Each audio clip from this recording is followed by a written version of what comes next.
Dios les bendiga a todos. Es para mí un gusto poder compartir con ustedes nuevamente este tiempo en la palabra. Estamos estudiando un poco sobre el Evangelio de Juan y estamos avanzando hacia el capítulo 5. Vamos a compartir hoy eh, este relato de lo que ocurre con el paralítico de Betesda. Permítame iniciar con la lectura propiamente del texto como tal.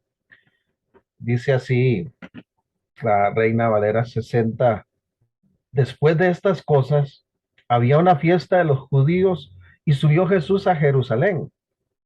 Y hay en Jerusalén, cerca de la puerta de las ovejas, un estanque llamado en hebreo Betesda, el cual tiene 5 pórticos, perdón. En estos yacía una multitud de enfermos, ciegos, cojos y paralíticos que esperaban el movimiento del agua, porque un ángel descendía de tiempo en tiempo al estanque y agitaba el agua. Y el primero que descendía al estanque después del movimiento del agua quedaba sano de cualquier enfermedad que tuviese. Y había allí un hombre que hacía 38 años que estaba enfermo. Cuando Jesús lo vio acostado, supo que llevaba ya mucho tiempo así, le dijo: ¿quieres ser sano? Señor, le respondió el enfermo, no tengo quien me meta en el estanque cuando se agita el agua, y entre tanto que yo voy, otro desciende antes que yo. Jesús le dijo: levántate, toma tu lecho y anda. Y al instante aquel hombre fue sanado y tomó su lecho y anduvo, y era día de reposo aquel día. Entonces los judíos dijeron a aquel que había sido sanado: es día de reposo, no te es lícito llevar tu lecho. Él les respondió: el que me sanó, él mismo me dijo, toma tu lecho y anda. Entonces le preguntaron: ¿quién es el que te dijo, toma tu lecho y anda? Y él, que había sido sanado, no sabía quién fuese, porque Jesús se había apartado de la gente que estaba en aquel lugar. Después le halló Jesús en el templo y le dijo: mira, has sido sanado, has sido sanado, no peques más para que no te venga alguna cosa peor. El hombre se fue y dio aviso a los judíos que Jesús era el que le había sanado. Y por esta causa los judíos perseguían a Jesús y procuraban matarle, porque hacía estas cosas en el día de reposo. Y Jesús les respondió: mi Padre hasta ahora trabaja y yo trabajo. Por esto los judíos aún más procuraban matarle, porque no solo quebrantaba el día de reposo, sino que también decía que Dios era su propio Padre, haciendo, haciéndose igual a Dios. Qué interesante, ¿verdad? Este relato que nos da la Escritura, y cuán importante también para cada uno de nosotros en el presente. Me parece que hay aquí varias enseñanzas que podemos extraer de estos versículos, y empezando, quiero empezar haciendo una observación, ¿verdad? Que me parece interesante. Esto ocurre en un lugar llamado Betesda, ¿verdad? Dice el versículo 2: y hay en Jerusalén, cerca de la puerta de las ovejas, un estanque llamado en hebreo Betesda, el cual tiene 5 pórticos. Esta palabra Betesda viene del hebreo, que significa casa o lugar de misericordia. Casa o lugar de misericordia. Y me pareció un aspecto importante de que lo consideremos en el desarrollo de nuestro estudio de estos versículos de hoy, porque yo titulé este mensaje Dios de poder y misericordia, porque ese es el Dios que tenemos, un Dios de poder y de misericordia, un Cristo de poder y de misericordia, que es compasivo, que es misericordioso, pero a la vez también es poderoso para sanar, para hacer maravillas, milagros, prodigios. Ese es el Cristo, ¿verdad? Al cual hemos entregado nuestra vida y al cual estamos siguiendo como discípulos suyos. Pero Les decía que me parece a mí que hay varias enseñanzas que podemos extraer de este relato bíblico. Por lo menos quiero compartir ocho aspectos importantes, me parece a mí, enseñanzas que podemos extraer para nosotros aplicarlas hoy al presente, a nuestra realidad de vida. Lo primero es que nos dice este texto que en ese lugar Bethesda, dice el 5:3, estoy leyendo Juan 5:3, yacía una multitud de enfermos, oiga, ciegos, cojos, paralíticos, que esperaban el movimiento del agua, ¿verdad? Porque un ángel descendía de tiempo en tiempo al estanque, agitaba el agua, y el primero que descendía al estanque después del movimiento del agua quedaba sano de cualquier enfermedad que tuviese. Lo primero que me parece a mí que podemos mencionar en este momento, reconocer como enseñanza importante, como aplicación a nuestra vida, es que no debemos poner nuestra esperanza en las tradiciones de los hombres, en lo que la gente dice. Este versículo 4 es interesante porque, eh, de hecho, ya las nuevas versiones, ¿verdad? Más dinámicas, no contienen este versículo 4, ¿verdad? Porque se reconoce que este versículo no aparece en los manuscritos más antiguos, sino que el texto llegaría allí hasta donde dice, habían ciegos, enfermos, paralíticos que esperaban el movimiento del agua. Entonces el versículo 4 es como la explicación que alguien da de por qué estaban todos estos necesitados esperando que se moviera el agua.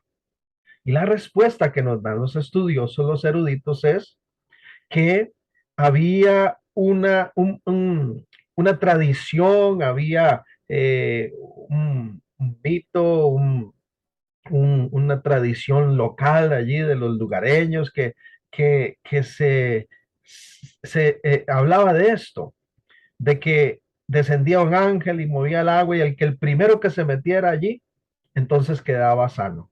Al parecer por eso es, dicen los estudiosos, que había tantos enfermos y necesitados en ese estanque, porque habían escuchado ese rumor, habían escuchado esa historia, ese mito, esa tradición del lugar, y ellos pusieron la esperanza en que esto fuera cierto, y entonces estaban allí, ¿verdad? En medio de su necesidad, en medio de su dolor, de su padecimiento, anhelando ser los primeros en entrar cuando el agua se moviera, una vez que el ángel hubiese tocado esas aguas.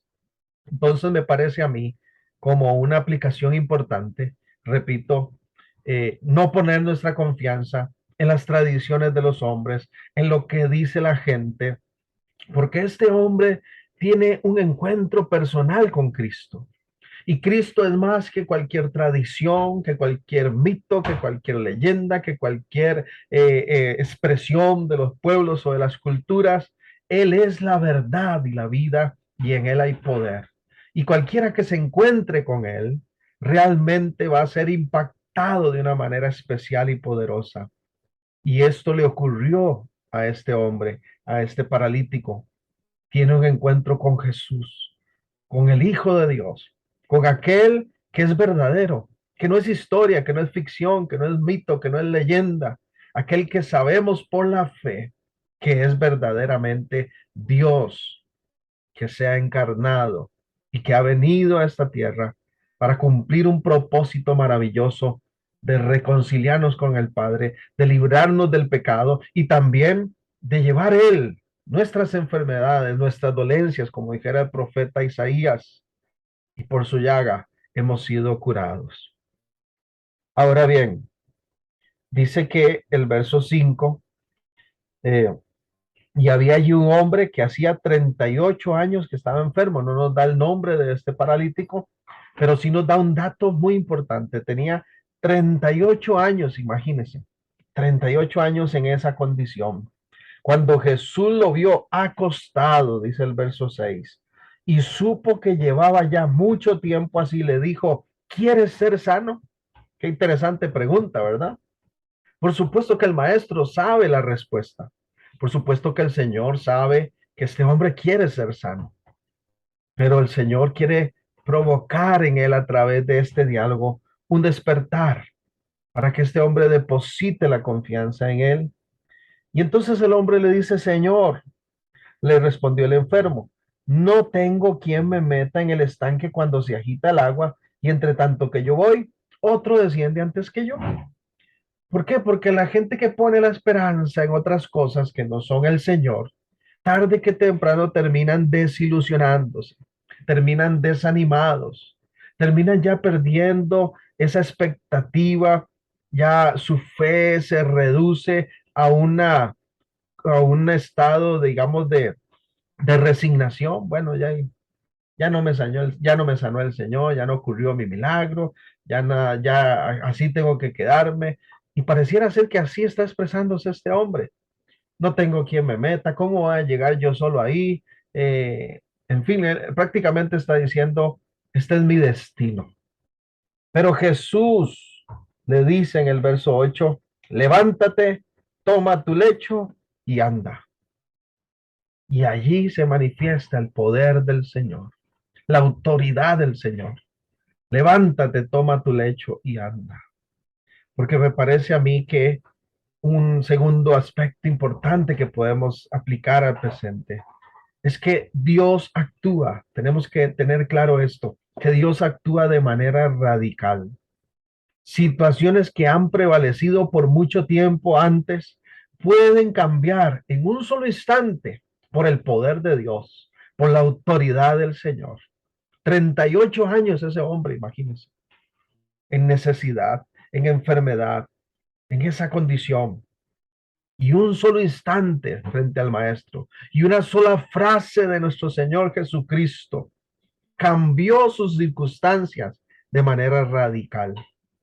Así es que sigamos creyendo, porque Cristo Jesús no tiene problemas de tiempo, de espacio, no tiene limitaciones. Él manifiesta su autoridad, su poder. Basta una palabra suya para que milagros ocurran, sin importar lo que haya detrás. No sé cuánto tiempo has esperado por un milagro. No sé cuánto tiempo has estado en una condición de necesidad, pero lo que sí sé es que hay un Dios de poder y de misericordia. Y si Él lo quiere hacer, ¿verdad?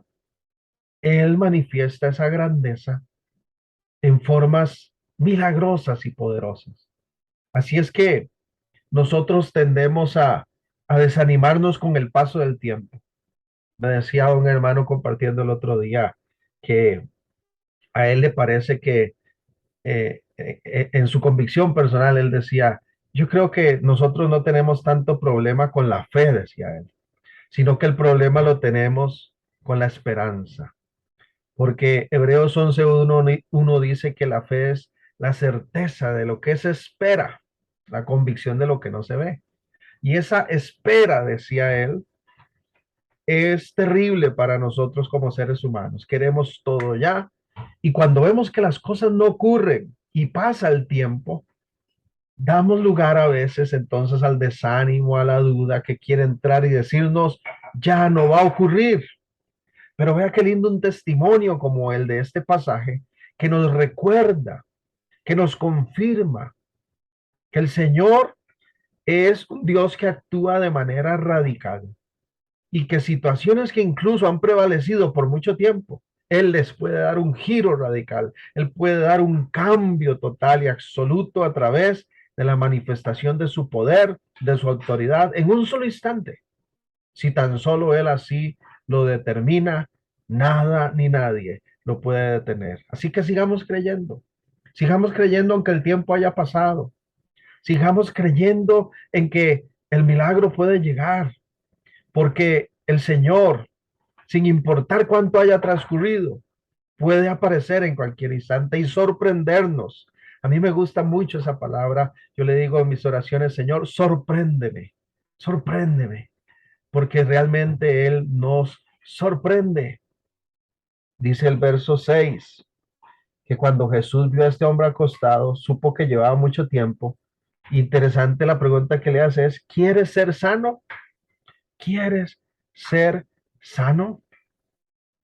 Entonces, así como nosotros queremos, anhelamos fuertemente nuestra sanidad, también nuestro Señor desea sanarnos. Esa sería una tercera aplicación de este texto. Así como nosotros queremos, anhelamos fuertemente nuestra sanidad, también nuestro Señor desea sanarnos. Jesús le dice a este hombre, ¿quieres ser sano? Él sabe que él lo quiere, pero se lo pregunta porque en realidad Jesús lo que quiere es mostrarle su misericordia y su poder y su autoridad. Jesús quiere que este paralítico sea sano. Así que nosotros también, cuando queremos, anhelamos fuertemente una sanidad, una respuesta de Dios, tenemos que descansar en el hecho de que el Señor también lo desea. Él desea bendecirte, hermano. Él desea bendecirte, mujer, varón. Él desea hacer cosas maravillosas en tu vida, en la vida de cada uno de nosotros. Claro, claro que lo desea. Y en relación a las enfermedades también, Él desea sanarnos. Él está esperando el momento oportuno para manifestar su sanidad. Por eso la Biblia nos llama, nos invita a que oremos por los enfermos, a que creamos en milagros y sanidades milagrosas del Señor, porque ese es el deseo de Dios para su pueblo, que tengamos sanidad, una sanidad integral, empezando por la de nuestra alma, de nuestro ser, una sanidad del corazón cuando hay heridas, una sanidad de nuestro cuerpo cuando hay dolencias y padecimientos. La enfermedad no es el plan original de Dios. De hecho, la enfermedad vino como producto, como resultado del pecado. Dice Romanos 5:12, que cuando el pecado vino, la muerte también se manifestó. La muerte entró a nuestra realidad de vida a partir del pecado. Pero originalmente el plan de Dios no ha sido ni la muerte ni la enfermedad para ti ni para mí. Entonces, esto es cierto. Originalmente la enfermedad no es el plan de Dios. Aunque, si bien es cierto, en este estado en el que estamos aún, en un mundo caído, afectado por el pecado, y con un cuerpo que aún no ha sido glorificado, aún somos frágiles y nos enfermamos. Y a veces Dios permite también que pasemos por ese tipo de cosas con algún propósito especial. Por ejemplo, la escritura nos narra el ejemplo de la vida de Job. ¿Cuántas cosas pasó Job? Y es muy interesante cómo apenas iniciando el capítulo 1, vemos a Dios, digo yo, rajando de Job. El Señor, qué lindo Dios diciendo, mire, has visto a este hombre, Job, este es un siervo mío, recto, temeroso de Dios, no hay otro como él. Dios diciendo esto de Job. Y sin embargo, al final del libro, después de que Job ha pasado por todo ese proceso de enfermedad, de dificultades económicas, de señalamientos por parte de sus amigos, de su gente cercana, el rechazo, el abandono, de un sufrimiento físico tremendo, de incluso la pérdida de sus seres queridos, de sus hijos. Después de todo ese proceso, en el capítulo 42, verso 5, dice Job, ahora, ahora sé, ¿verdad? Mas ahora mis ojos te ven, mas ahora mis ojos te ven. Dice la nueva versión internacional, te veo con mis propios ojos. ¿Qué es lo que está diciendo Job? Job está diciendo, de todo esto he aprendido a conocerte más. Ahora sí puedo decir que te conozco, Dios. Un hombre que era muy especial y llegó a ese nivel de conocimiento de Dios, de cercanía y de comunión con el Señor. Porque en medio de las pruebas nuestra fe es probada, dice el Nuevo Testamento, como el oro se prueba con el fuego, para que haya un resultado más precioso que salga de ese horno. Bueno, tenemos que confiar cuando estemos pasando algún sufrimiento, de que Dios está trabajando en nuestra vida. Pero no perdamos de vista que el propósito original de Dios nunca es dañarnos, nunca es afectarnos. Creamos, en que así como Él quiso sanar a este paralítico, quiere sanarnos a nosotros también. Y confiemos, decía Víctor Frank, un hombre que eh, ha escrito y dado testimonio de lo que él pasó porque estuvo en el tiempo del holocausto judío y lo vivió él allí en carne propia. Y dentro de sus escritos, él tiene una frase que dice, Dios no permite ningún sufrimiento en nuestras vidas si no es con un propósito. Así es que en esta vida no todo va a ser color de rosa. El mismo Jesús lo dijo, Juan 16:33, en el mundo tendréis aflicción, pero confiad, yo he vencido al mundo. Estamos del lado del vencedor, no tenemos que temer. Y este hombre, Víctor Frank, dijo entonces que no hay ningún sufrimiento sin propósito, y yo estoy de acuerdo con eso. Yo creo que el propósito de Dios no es dejarnos allí en medio del sufrimiento, del dolor, sino es manifestar su gloria y su profundo amor por nosotros y llevarnos a un nivel mayor de comunión con Él, mayor de cercanía, de intimidad con Él. ¿Le ha pasado que a veces cuando estamos en el problema es cuando más nos acercamos a Dios? No debiera ser así, pero a veces eso es lo que ocurre. Compartía un día de estos con una persona y precisamente me decía esto, me hacía esa observación. Ahora que he estado pasando por X circunstancias, ¿sí? Es cuando más cerca me siento de Dios, más estoy orando, más paso el día pensando en Dios y pidiéndole ayuda, porque siempre hay enseñanza, siempre hay un proceso que surge en bendición para los hijos amados de Dios a partir del sufrimiento. No estamos exentos del sufrimiento. Un día lo vamos a estar. Cuando se complete todo el plan redentor de Dios y todo lo que está escrito se cumpla y vivamos ya en ese reino de Dios en plenitud, con un cuerpo glorificado, ya transformado, donde no va a haber dolencia, ni enfermedades, ni ningún sufrimiento, ni dolor, ni tristeza. Pero mientras tanto, sigamos creyendo en que nuestro Señor quiere sanarnos, quiere respondernos, quiere bendecirnos, quiere ayudarnos. Nunca pongamos en duda, aunque pasen los años, aunque pasen los meses, aunque pasen los días, sigamos creyendo que esa respuesta puede llegar, porque Dios actúa así de manera radical y puede aparecer, ponga en un momento y sorprendernos con una gran respuesta, con una bendición. Y además tengamos claro que así como nosotros deseamos buenas cosas para nuestra vida y queremos sanidad y queremos bendición, también cuanto más el Señor, cuyo amor es incomparable, desea lo mejor para sus hijos. Dice el versículo 8 y 9, Jesús le dijo, levántate, toma tu lecho y anda. Y al instante, dice, al instante aquel hombre fue sanado y tomó su lecho y anduvo, y era día de reposo aquel día. Es interesante también cómo nuestro Señor no solamente quiere sanar, sino también tiene el poder para sanar. Porque una cosa es querer y otra es poder, ¿verdad?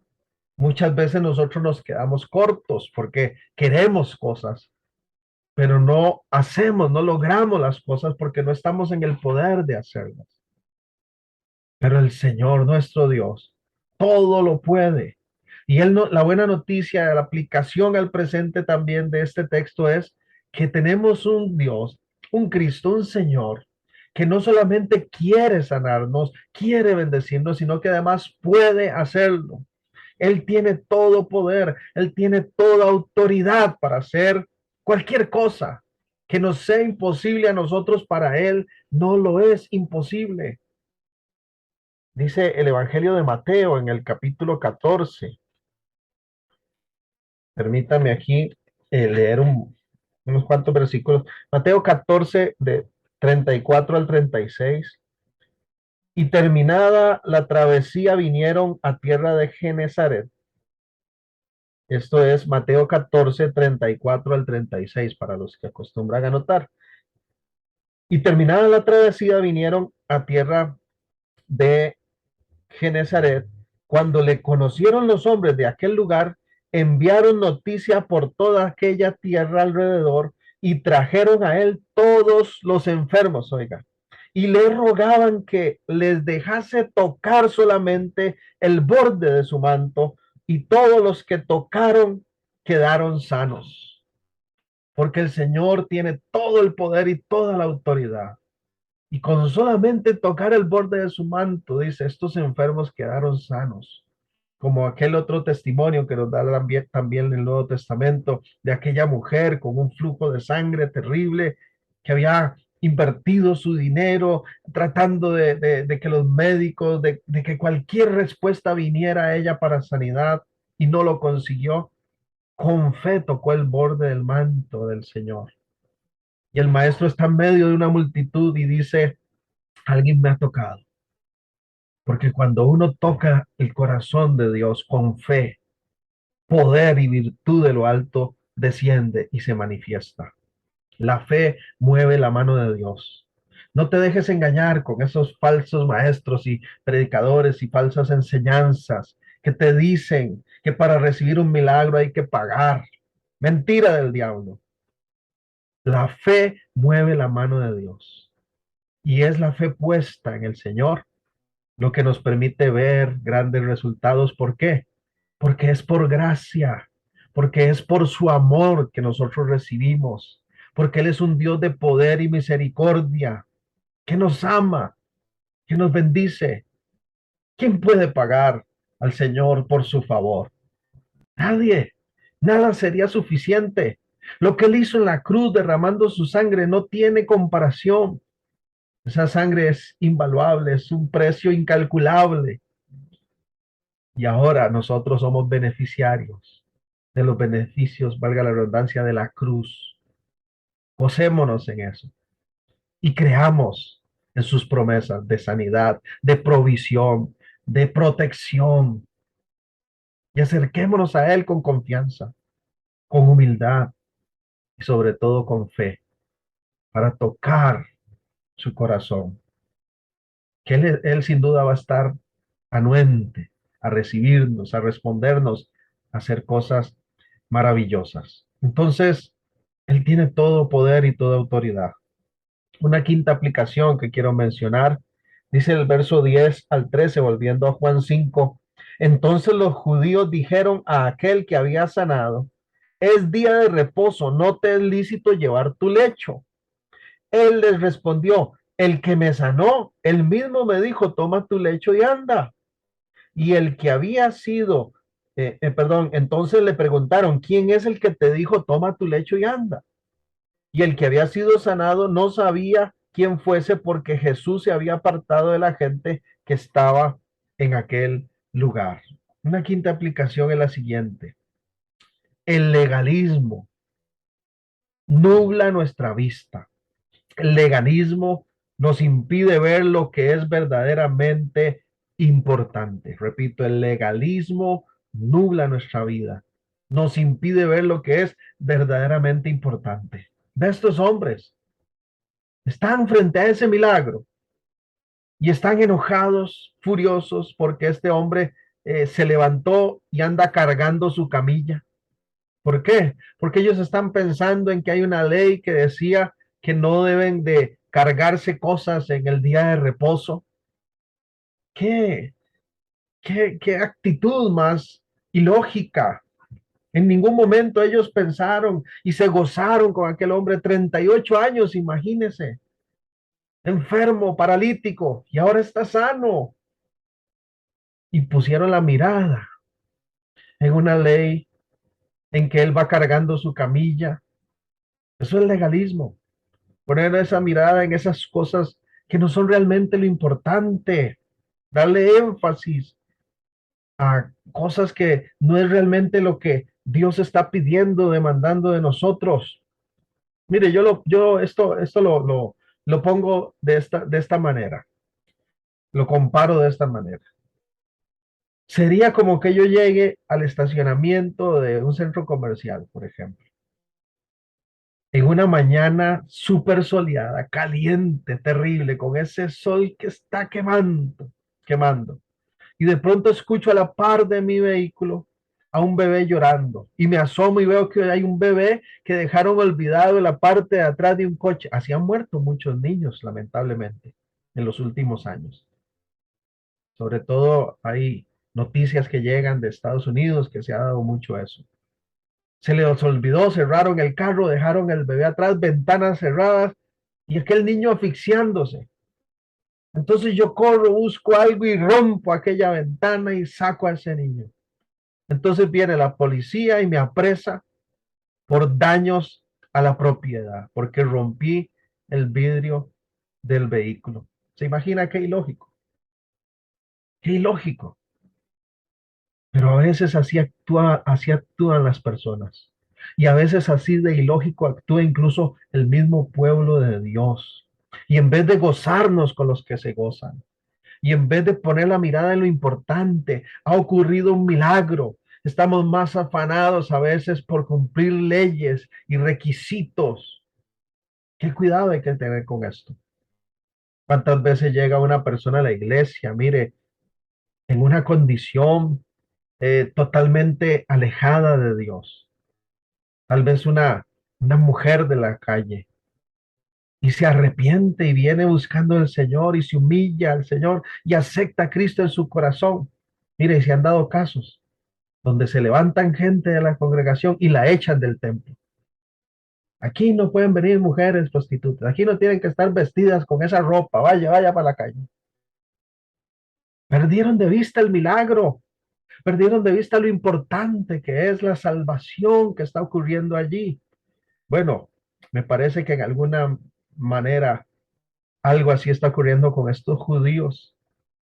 Se llenaron de legalismo, se enfocaron en lo que no debían y en vez de gozarse del milagro, están molestos y furiosos.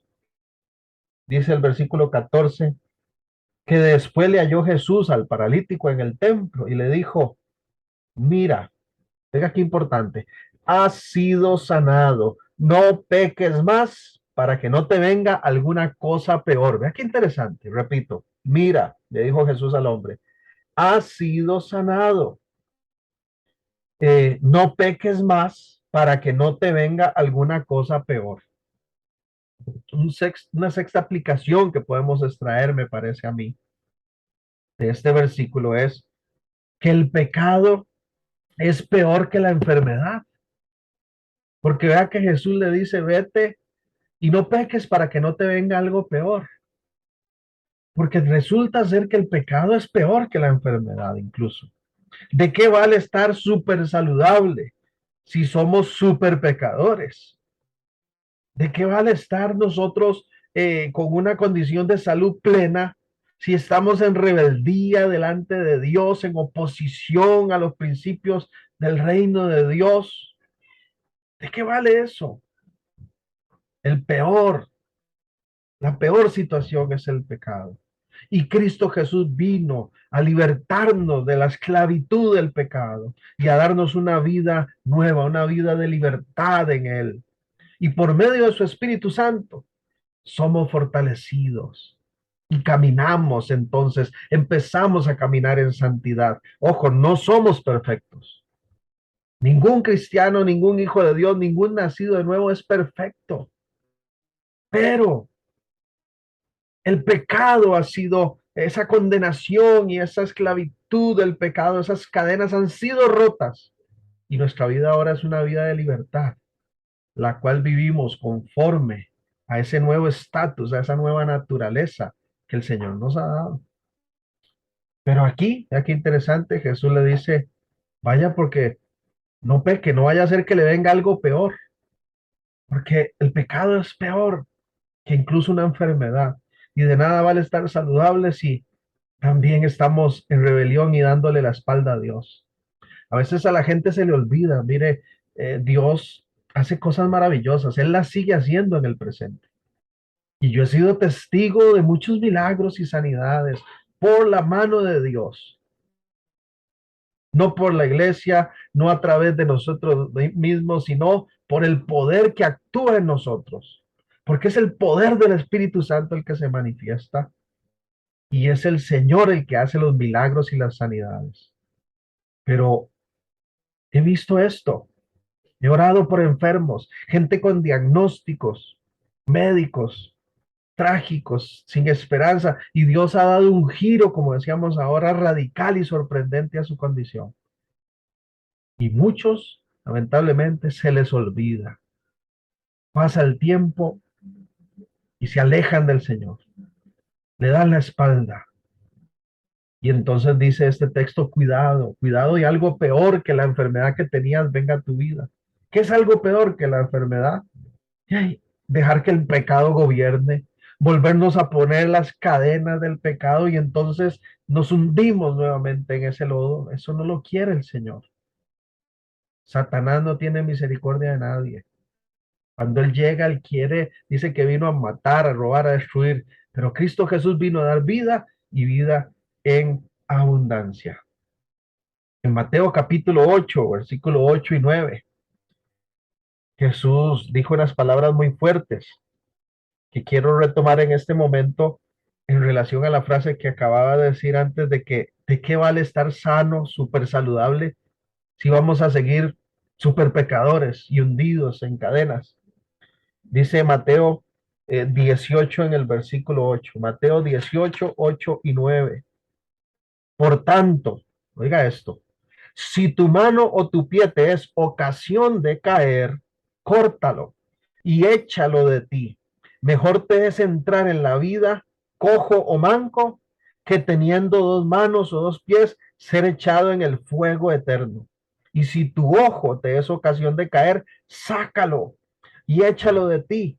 Mejor te es entrar con un solo ojo en la vida que teniendo dos ojos ser echado en el infierno de fuego. Por supuesto que el Señor aquí no es que está instando a que mutilemos nuestro cuerpo. Ese no es el objetivo de esta expresión del maestro. Él no está diciendo, mire, sáquese los ojos, córtese los brazos. Habría un montón de mutilados en el mundo.